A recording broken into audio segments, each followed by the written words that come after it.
पंचम स्कंद का आरंभ। श्री सुखदेव जी ने कहा, श्रीमद् भागवत की कथा 7 दिनों में मुक्ति देती है। वक्ता अधिकारी हो और श्रोता सावधान होकर कथा सुने तो सांसारिक विषयों के प्रति धीरे धीरे अरुचि और परमात्मा के प्रति रुचि जगती है। प्रभु के प्रति प्रेम भाव जग जाए तो 7 दिनों में यह कथा मुक्ति दिलाती है। भागवत की कथा सुनने के बाद भी मुक्ति न मिले तो मानो कि पूर्वचित अप्सरा मन में अभी तक बैठी हुई है। पूर्वचित अप्सरा। अब पूर्वचित अप्सरा की कथा सुनिए। पूर्व जन्म में जिनका उपभोग किया था उन विषयों की वासना अब भी चित्त में निहित रहती है। वही इस पूर्वचित अप्सरा का स्वरूप है। जीव और ईश्वर के मिलन में वासना बाधा रूप है। मनुष्य को चाहिए कि वह सुख दुख भोग कर प्रारब्ध का नाश तो करे, किंतु नया प्रारब्ध उत्पन्न न करे। मनुष्य इसी जन्म में अगले जन्म की तैयारी करता है। अतः ज्ञानी जन संसर्ग दोष से दूर रहते हैं। परमहंस ऋषभ देव जी ज्ञानी हैं। परमहंस भरत जी भगवत जन हैं। ज्ञानी पुरुषों को लगता है कि सांसारिक प्रवृत्तियाँ ज्ञान निष्ठा और भक्ति में बाधक हैं। सांसारिक प्रवृत्तियों को सहसा मत छोड़ो, किंतु विवेक से काम करते रहो। परमहंस की यह निष्ठा है कि जगत में जो कुछ दिखाई देता है वह सब मिथ्या है। जगत को मिथ्या मानने से वैराग्य उत्पन्न होता है। संसार को सत्य मानने से मोह उत्पन्न होता है। जगत में जो कुछ दिखाई देता है वह सब मिथ्या है, किंतु इन सबको देखने वाली आत्मा सुख रूप है। दृश्य विनाशी और फल रूप होने के कारण ज्ञानी अपनी दृष्टि दृश्य में नहीं रखते। ज्ञानी जन अपने मन को दृश्य वस्तु में नहीं रमने देते, किंतु इन सभी के साक्षी परमात्मा में दृष्टि को स्थिर करते हैं। मन को आत्मस्वरूप में से सत्ता मिलती है। मन की स्वतंत्र सत्ता नहीं है। आत्मा की अनुज्ञा मिलने पर ही मन पाप करता है। आत्मा मन की दृष्टा है और साक्षी है। मन को पाप करने की अनुमति कभी मत दो। ऋषभ देव मन को दृश्य में कभी जाने नहीं देते थे और मन को ईश्वर में स्थिर रखते थे, जिससे मन प्रभु में मिल जाए और सुख दुख का स्पर्श न हो। निद्रा में मन निर्विषय बन जाता है। निद्रावस्था में मन जिस प्रकार होता है वैसा ही जागृत अवस्था में भी रहे तो समझ लो कि मुक्ति ही है। सभी विषयों में से मन को हटाना होगा। दृश्य में से हटकर मन दृष्टा में मिल जाता है। मन का ईश्वर में लय होने पर मुक्ति मिलती है। ज्ञानी पुरुषों के लिए संसार बाधक नहीं है।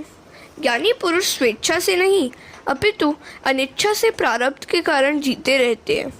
भगवान के भक्त परमहंस ज्ञानी प्रारब्ध के कारण ही जीते हैं। ये दोनों निष्ठाएं वैसे तो एक ही हैं, फिर भी भिन्न भिन्न है, मार्ग भिन्न है। ज्ञानी जगत को असत्य मानते हैं तो भगवत जन जगत को सत्य मानते हैं। ज्ञानी और भगवत भक्त परमहंस के लक्ष्य तो एक ही है, किंतु साधन भिन्न भिन्न है। ज्ञानी परमहंस जगत को मिथ्या रूप अनुभव करते हैं। भागवत परमहंस जगत को वासुदेव स्वरूप समझते हैं। भागवत परमहंस मानते हैं सुदेव सर्वमिति। भागवत परमहंस कहते हैं कि जगत मिथ्या नहीं किंतु सत्य है और वासुदेवमय है। शंकर स्वामी ने जगत को मिथ्या माना है।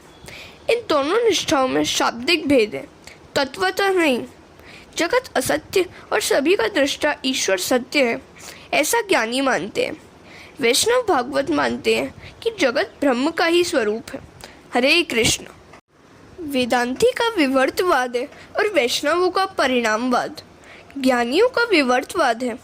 दूध से दही बनता है, किंतु दही दूध नहीं है। भागवत कहते हैं ईश्वर में से जगत का जो परिणाम जन्म हुआ है वह दही की भांति नहीं, किंतु सुवर्ण से बने आभूषणों की भांति हुआ है। सुवर्ण का टुकड़ा सुवर्ण ही था और आभूषण बनने के पश्चात भी सुवर्ण ही रहा। सुवर्ण के टुकड़े के सुवर्ण में और आभूषण के स्वर्ण में कोई भेद नहीं है। जगत ब्रह्म का ही परिणाम है, अतः सत्य है। सूची सावधान करते हैं। शंकराचार्य कहते हैं कि नाम रूप मिथ्या है और अन्य सभी कुछ सत्य है। मिट्टी सत्य है, घड़ा नहीं। इसी प्रकार जगत सत्य नहीं है। वैष्णव कहते हैं कि ब्रह्म रूप जगत सत्य है। ये लोग जगत को ब्रह्म रूप मानकर जगत के प्रत्येक पदार्थ को ब्रह्म रूप ही देखते हैं और जगत के सभी पदार्थों से प्रेम करते हैं। ज्ञानी पुरुष जगत को मिथ्या मानकर जगत के पदार्थों से प्रेम नहीं करते। वे केवल ईश्वर से प्रेम करते हैं और विकार वासना को नष्ट करते हैं। वे कहते हैं कि शरीर विष्ठा मूत्र से भरा हुआ है और इस आधार से वे देह का मोह छोड़कर परमात्मा में लीन होते हैं। किंतु वैष्णवों के लिए तो सारा जगत ब्रह्म रूप ही है। सिया राममय सब जग जानी, करऊं प्रणाम जोरी जुग पानी। ज्ञानी की दृष्टि नारी की ओर जाएगी तो वह समझ लेगा कि यह तो हड्डी मांस की पुतली है जो मलमूत्र से भरी हुई है, इससे क्या लेना देना है। और ऐसा सोचता हुआ वह ज्ञानी उस स्त्री की ओर से दृष्टि फेर लेगा। यदि वैष्णव किसी नारी को देखेगा तो वह मानेगा कि वह तो साक्षात लक्ष्मी है। ज्ञानी परमहंसों का मार्ग साधारण गृहस्थ के लिए कुछ कठिन ही है। वैष्णवों का मार्ग हम जैसों के लिए सरल है। जगत को ब्रह्म रूप समझना सरल है। जो दृष्टिगोचर हो रहा है उसे मिथ्या मानना कठिन कार्य है। माना कि स्त्री सुंदर है, किंतु ज्ञानी कहेगा कि वह तो विष्ठा मूत्र से भरी हुई पुतली है, अतः उसमें से मन हटा लो। सौंदर्य कल्पना में है। ज्ञानी स्त्री की उपेक्षा करेगा। कभी नारी देखने में आएगी तो ज्ञानी उपेक्षा की दृष्टि से देखेगा, तिरस्कार से देखेगा। किंतु यदि वैष्णव किसी नारी को देखेगा तो उसे वह लक्ष्मी देवी समझेगा और ऐसा मानकर निर्विकार होकर उसे वह वंदन करेगा। वैष्णव नारी के प्रति सम्मान और सद्भाव की दृष्टि से देखेगा। किसी भी वस्तु के प्रति तिरस्कार से देखने की अपेक्षा प्रत्येक को भगवत भाव से निर्विकार होकर वंदन करना अधिक अच्छा है। महाप्रभु जी कहते हैं, प्रत्येक पदार्थ श्री कृष्ण का अंश है, अतः यह जगत सत्य है। किंतु खंडन मंडन में ऐसे संघर्ष से दूर रहना ही अच्छा है, अन्यथा राग द्वेष बढ़ने की आशंका है। ज्ञानी परमहंस ज्ञान से उपदेश देता है तो भागवत परमहंस क्रिया से उपदेश देता है। जड़ भरत की भांति उसकी प्रत्येक क्रिया उपदेश रूप होती है। ऋषभदेव आदर्श ज्ञानी परमहंस है तो भरत जी आदर्श भागवत परमहंस है। सभी कुछ का त्याग करके ऋषभदेव पागल जैसे होकर जगत में भ्रमण करते हैं। सभी में ईश्वर का भाव रखकर भरत जी सभी की सेवा करते हैं। मैं सेवक सचराचर रूप स्वामी भगवंत। ऋषभदेव को देहाध्यास ही नहीं है, वे आदर्श ज्ञानी परमहंस है। पहले इन्हीं की कथा आएगी। ऋषभ अवतार ज्ञान का आदर्श स्थापित करने के लिए। पंचम स्कंद भागवत का ब्राह्मण अर्थात भाष्य रूप या व्याख्या रूप है। द्वितीय स्कंद में गुरु ने साधन दिया और उसके बाद ज्ञान दिया। ज्ञान को जीवन में कैसे उतारा जाए यह तृतीय स्कंद तथा चतुर्थ स्कंद के सर्ग विसर्ग लीला में बताया गया। अब प्रश्न यह है कि ज्ञान को किस रीति से स्थायी करें। ज्ञान को स्थिर करने की, स्थायी करने की रीति पंचम स्कंद की स्थिति लीला में बताई गई है। स्थिति अर्थात प्रभु की विजय सर्व सचराचर प्रभु की मर्यादा में। हरे कृष्ण। प्रियव्रत चरित्र।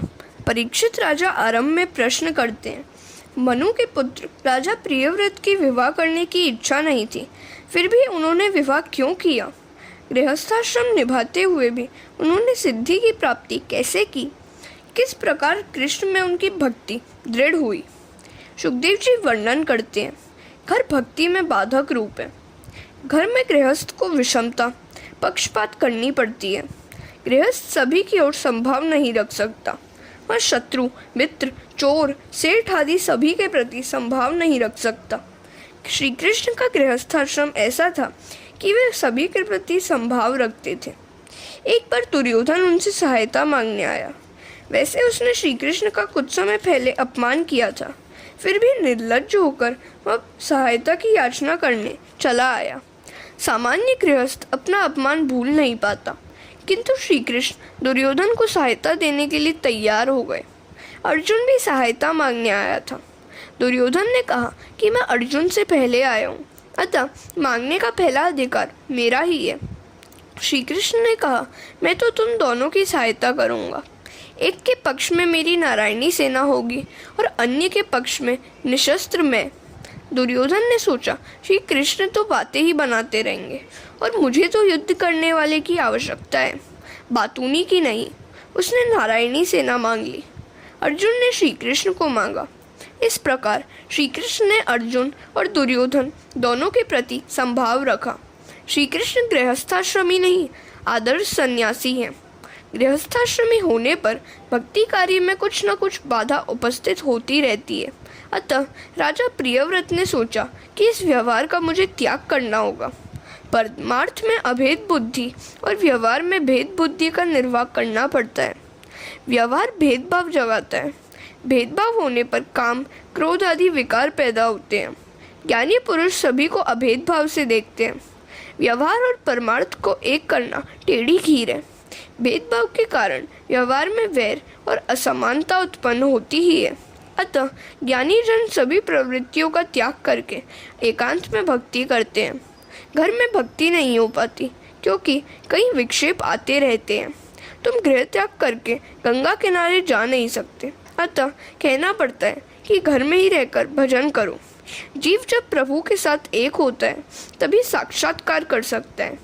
एकांत में ईश्वर की आराधना करने से यह शक्य होता है। राजा प्रियव्रत की इच्छा हुई कि मैं एकांत में ईश्वर की आराधना करूं। वहाँ ब्रह्मा जी ने आकर राजा से कहा, प्रारब्ध को भुगतना ही पड़ता है। मैं भी परमात्मा की आज्ञा से प्रारब्ध भुगत रहा हूँ। मुझे भी प्रवृत्ति करने की इच्छा नहीं है। तुम्हारे लिए अभी वनगमन की आवश्यकता नहीं है। सावधानी से व्यवहार करो। जितेंद्रिय तो घर में रहकर भी ईश्वर की आराधना कर सकते हैं, और जो जितेंद्रिय नहीं है वह तो वन में भी प्रमाद ही करेगा। स्त्री पुत्र का त्याग करके वन में जाकर भी भरत ने वहाँ संसार बसाया था। भरत जी वन में भटक गए। प्रहलाद ने दैत्यों के साथ रहकर कई प्रकार के कष्ट सहकर घर में ही भक्ति की थी। भागवत सभी के लिए है, गृहस्थ के लिए भी और गृह त्यागी के लिए भी। भागवत की कथा मार्गदर्शन है। ऐसा नहीं है कि गृह त्यागी को ही भगवान मिलते हैं। पवित्र और सदाचारपूर्ण जीवन जीने वाले को घर में रहते हुए भी भगवान मिलते हैं। घर का वातावरण प्रतिकूल होते हुए भी प्रहलाद जी ने घर में रहकर भक्ति की और भगवान का दर्शन किया। अपने जीवन का लक्ष्य निश्चित करना बड़ा आवश्यक है। लक्ष्य को ध्यान में रखकर ही जीवन व्यवहार किया जाए। मानव जीवन का लक्ष्य है प्रभु की प्राप्ति। प्रहलाद ने प्रतिकूल परिस्थिति होने पर भक्ति की, जबकि घर को भक्ति में बाधा रूप मानकर गृह त्याग करने पर भी भरत जी वनवास में भक्ति न कर सके। मनुष्य कहीं भी जाए, पंच विषय तो साथ आएंगे ही। घर में रहकर ही भक्ति करनी है तो प्रहलाद का आदर्श दृष्टि के समक्ष रखो, और वनवासी होकर भक्ति करनी है तो भरत जी का जीवन लक्ष्य में रखो। जीवन के पीछे 6 चोर लगे हुए। वे 6 चोर हैं: काम, क्रोध, लोभ, मोह, मद और मत्सर। इन विकारों के वश में जो नहीं होता उसके लिए घर बाधा रूप नहीं है। गृहस्थाश्रम एक किला है, पहले उसमें रहकर ही लड़ना उत्तम है। ये 6 शत्रु तो वन में भी साथ साथ आकर सताते हैं, अतः उन 6 शत्रु रूपी विकारों को हराना है। काम, क्रोध, लोभ, मोह, मद और मत्सर को जीतना है। इन 6 शत्रुओं का विजेता गृहस्थ होते हुए भी वनवासी जैसा ही होता है। गृहस्थाश्रमी रहकर इन 6 विकारों का कुचलना सरल है। सुखी होना है तो अपने 40वें वर्ष से संसार के व्यवहारों का धीरे धीरे त्याग करने लगो और 91वें वर्ष में वनगमन करो। ब्रह्मा जी राजा प्रियव्रत से कहते हैं, तुम विवाह करो। विवाह किए बिना विकार वासना नष्ट नहीं हो सकती। कुछ समय के लिए संसार के सुखों का उपभोग करने के पश्चात परमात्मा की आराधना करो। व्यवहार करो, किंतु ऐसा करो कि पुनर्जन्म का बीजारोपण न हो जाए। राग द्वेष रहित किया गया व्यवहार मनुष्य को मुक्ति दिलाता है। जीवन मुक्त पुरुष शारीरिक अभिमान से रहित होता है। वह वासना नहीं रखता, अतः उसे दूसरी देह नहीं मिलती है। हरे कृष्ण। आग्निद्र नाभि एवं ऋषभ चरित्र। आज्ञा मिलने पर प्रियव्रत ने विवाह किया। उसके घर कई बालक उत्पन्न हुए। प्रियव्रत के पश्चात आग्निद्र ने शासन संभाला। वे तपश्चर्या करने के लिए वन में जा बसे। उनके तप में पूर्व की वासना पूर्व चित्ती बाधाएं उपस्थित करने लगी। चित्त में रहने वाली पूर्व जन्म की वासना ही पूर्व चित्ती है। भोगे हुए विषय सुख का स्मरण और उनके कारण मन में बसी हुई सूक्ष्म वासना ही पूर्व चित्ती है। पूर्व की वासना शीघ्र छूट नहीं सकती।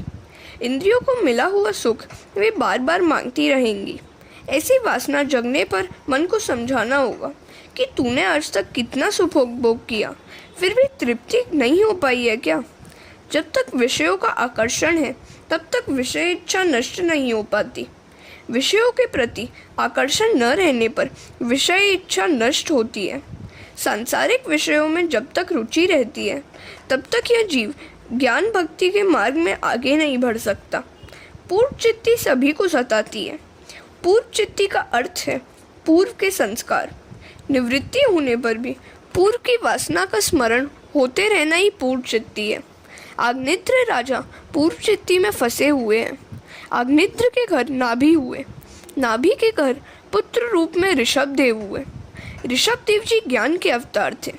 ज्ञानी परमहंसों का व्यवहार वर्तन किस प्रकार का होता है यह बताने के लिए भगवान ने ऋषभ देव जी के रूप में जन्म धारण किया।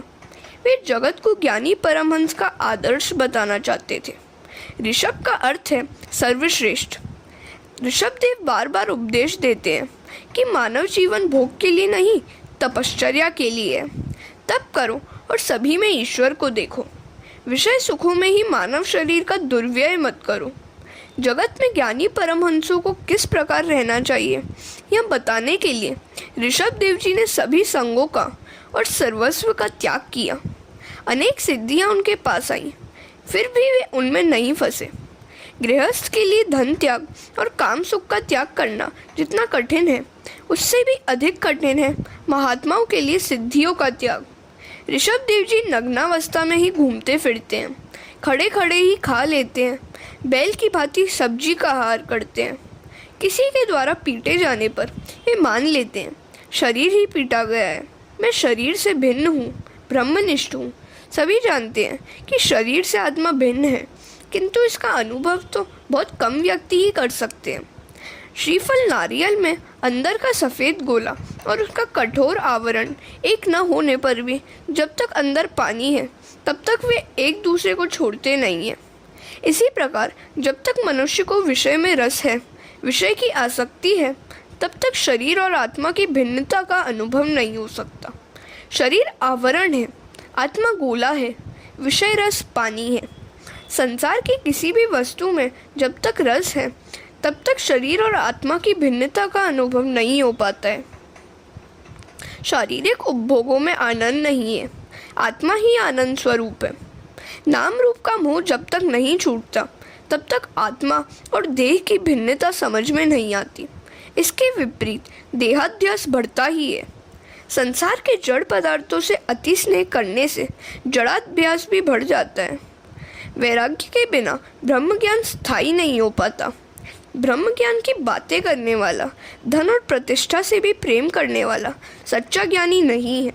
सच्चा ज्ञानी तो वही है जो ईश्वर से प्रेम करता है। ईश्वर के बिना संसार के जड़ पदार्थों से स्नेह हो, पर यदि सांसारिक विषयों में मोह होगा तो इसे ब्रह्मानंद प्राप्त नहीं होगा। ब्रह्म ज्ञान होने के बाद ईश्वर से प्रीति होने पर ही ब्रह्मानंद प्राप्त होता है। ज्ञानी पुरुष को चाहिए कि वह किसी भी वस्तु से स्नेह न करे, किसी वस्तु का संग्रह न करे। यह मनुष्य जन्म तप करने के लिए ही है। मनुष्य देह से तप करने से अंतःकरण शुद्ध होता है। अंतःकरण की शुद्धि से अनंत ब्रह्म सुख की प्राप्ति होती है। महापुरुषों की सेवा मुक्ति का द्वार है, कामियों का संग नरक द्वार है। इस मृत्यु रूपी संसार में फंसे हुए अन्य लोगों का जो उद्धार करने में असमर्थ है वह गुरु गुरु नहीं है, वह स्वजन स्वजन नहीं है, वह माता पिता नहीं है। अर्थात वह मनुष्य गुरु स्वजन माता पिता होने के लिए अपात्र है। हरे कृष्ण। ज्ञान की 7 भूमिकाएं। योग वासिष्ठ रामायण में ज्ञान की 7 भूमिकाएं इस प्रकार निर्दिष्ट हैं: शुभेच्छा, सुविचारणा, तनुमानसा, सत्वापत्ति, असमशक्ति, पदार्थ भाविनी और तुर्यगा। शुभेच्छा आत्मकल्याण के हेतु स्तोत्रीय और ब्रह्मनिष्ठ गुरु की शरण में जाकर उनके उपदेशानुसार शास्त्रों का अवलोकन अध्ययन करके आत्मविचार और आत्मा का साक्षात्कार की उत्कृष्ट इच्छा करना शुभेच्छा है। सुविचारणा सद्गुरु कथित उपदेश वचनों का तथा मोक्ष शास्त्रों का बार बार चिंतन और विचार करना ही सुविचारणा है। तनुमानसा श्रवण, मनन और निधिध्यासन से शब्दादि विषयों के प्रति जो अनासक्ति होती है और सविकल्प समाधि में अभ्यास से बुद्धि की जो तनुता सूक्ष्मता प्राप्त होती है, वही तनुमानसा है। सत्वापत्ति उपर्युक्त 3 से साक्षात्कार पर्यंत स्थिति अर्थात निर्विकल्प समाधि रूप स्थिति ही सत्वापत्ति है। ज्ञान की चौथी भूमिका वाला पुरुष ब्रह्मविद कहलाता है। असंशक्ति चित्त, विषय परमानंद और नित्य अपरोक्ष ऐसी ब्रह्मात्म भावना का साक्षात्कार रूप चमत्कार असंशक्ति है।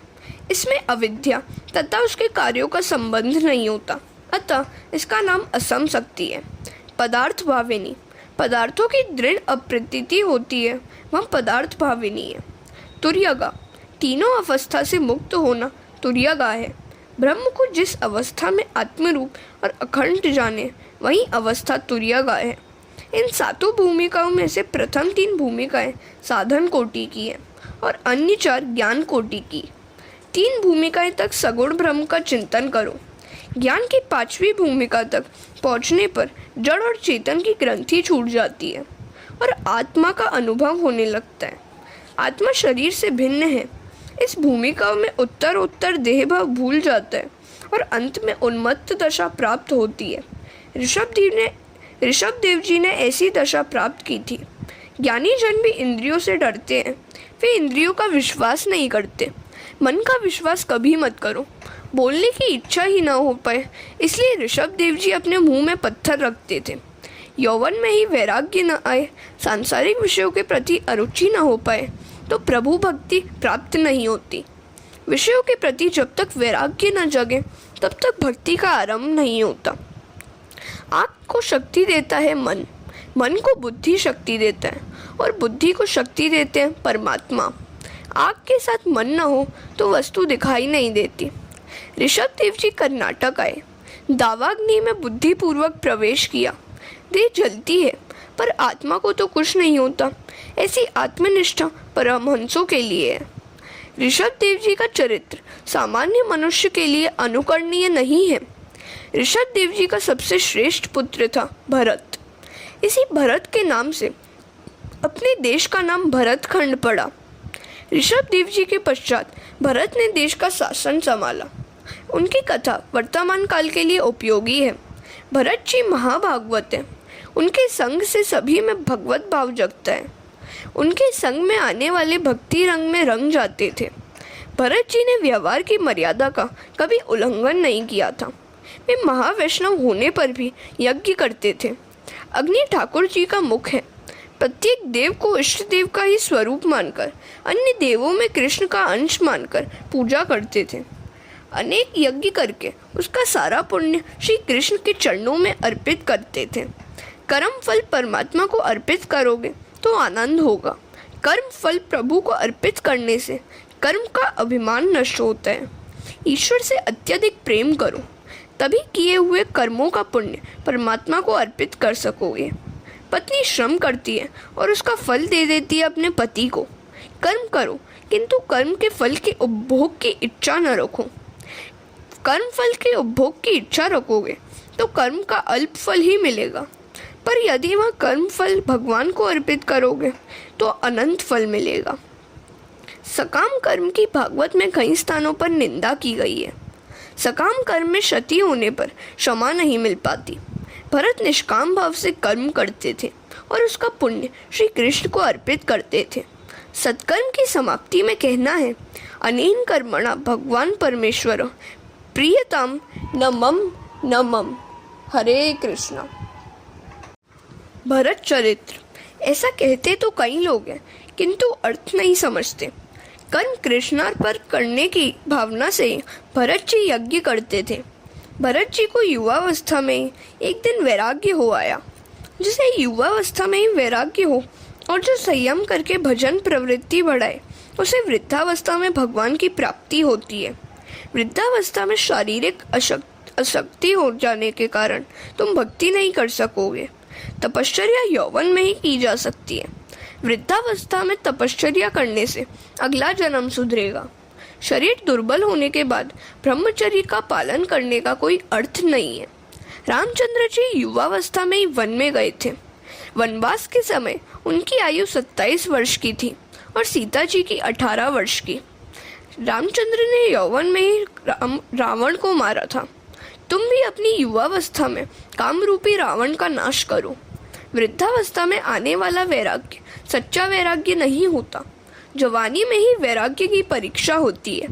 जिसके पास कुछ नहीं है वह त्याग करे, उसका कोई अर्थ नहीं है।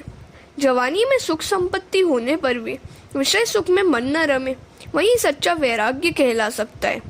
भरत जी का मन घर में नहीं लगा।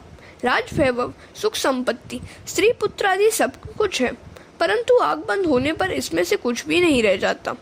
जन्म के पूर्व जीव का रिश्तेदार कोई भी नहीं था। मृत्यु के पश्चात भी कोई रिश्तेदार नहीं रहेगा। आरंभ और अंत में कोई न था। माया ही बीच में भरमाती रहती है।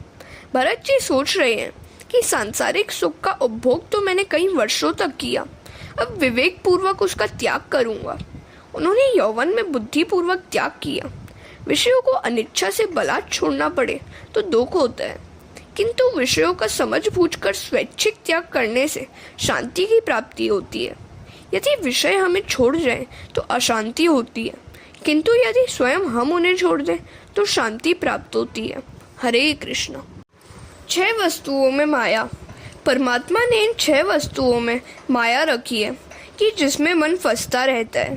भोजन, द्रव्य, वस्त्र, स्त्री, घर और पुस्तक। इनमें प्रथम 4 प्रधान हैं और अन्य 2 गौण हैं। इसमें स्त्री की निंदा नहीं है, काम सुख की निंदा है। ईश्वर की माया विचित्र है। भरत मुनि ने राज्य का त्याग किया, रानियों का त्याग किया, सर्वस्व का त्याग करके वन में आए। वन में एक मृगबाल से स्नेह हो आया और अपने मन में उसे स्थान दे बैठे। इस आसक्ति के कारण उनका भजन ध्यान आदि खंडित हो गए और उन्हें मृग योनि में जन्म लेना पड़ा। अतः अपने घर चाहे किसी को भी रख लो, किंतु मन में तो किसी को भी बसने मत दो। मन में किसी को बसाओगे तो प्रभु भजन में वह बाधा रूप होगा। जगत में किसी भी पदार्थ से इतना तो स्नेह मत करो कि जिससे वह स्नेह तुम्हारी प्रभु भक्ति में बाधा बन जाए। भरत मुनि के मन में मृगपाल के लिए आसक्ति ने जन्म लिया। वह उनके लिए पुनर्जन्म का भी कारण बना। वासना पुनर्जन्म का कारण बनती है। मन में अन्य किसी भी वस्तु के प्रवेश होने पर मनमोहन वहां से भाग निकलते हैं। श्री राम कृष्ण परमहंस कहते थे कि संसार में नौका की भांति रहना चाहिए। पानी पर रहने से नौका तैरती रहेगी, किंतु यदि नौका में पानी आ जाए तो वह डूब जाएगी। इसी प्रकार संसार में तुम रहो, किंतु उसे अपने में रहने मत दो, अर्थात निर्लेप भाव से संसार में रहो। शरीर नौका है, संसार समुद्र है और विषय जल है। विषयों का चिंतन करते रहने से आत्मशक्ति नष्ट होती है। ममता बंधन करता है। मन के मरने पर ही मुक्ति प्राप्त होती है। बंधन मन का होता है, आत्मा का नहीं। आत्मा तो मुक्त ही है। गृह त्याग की आवश्यकता नहीं है। गृह में सावधान होकर रहना है। प्रतिकूल परिस्थिति में भी प्रहलाद घर में रहे और उनकी भक्ति में कोई बाधा न डाल सका, जबकि वन में एकांत में भी भरत जी मृगबाल पर आसक्त हुए और भजन न कर सके। प्रतिकूल संयोग में, प्रतिकूल वातावरण में भजन किस प्रकार किया जाए यह प्रहलाद ने जगत को बताया है। और अनुकूल वातावरण के होने पर भी मनुष्य सावधान न रहे तो वह भजन नहीं कर सकता। ऐसा हम भरत के दृष्टांत से समझ सकते हैं। घर में समाहित वस्तुएं भजन में बाधा रूप नहीं है, किंतु मन में बसी हुई वस्तुएं बाधा रूप है। गृह त्यागी महात्माओं को माया किस प्रकार सताती है वह यह कथा बताती है। भरत जी ने सोचा कि एकांत में बैठकर मैं ईश्वर की आराधना करूंगा। वे नेपाल में गंडकी नदी के किनारे आए। वहां वे आदित्य नारायण भगवान की आराधना करने लगे। ईश्वर के सिवा अन्य किसी का भी संग भजन में विक्षेप करेगा। जिसे तप करना है वह अकेला ही तप करे। सदा यही सोचो कि मैं अकेला नहीं हूँ, मेरे भगवान भी मेरे साथ हैं। ईश्वर के सिवा अन्य का संग रखोगे तो दुखी होगे। भरत जी अकेले ही तप करने गए थे। गंडकी का दूसरा नाम है शालिग्रामी। हरे कृष्ण।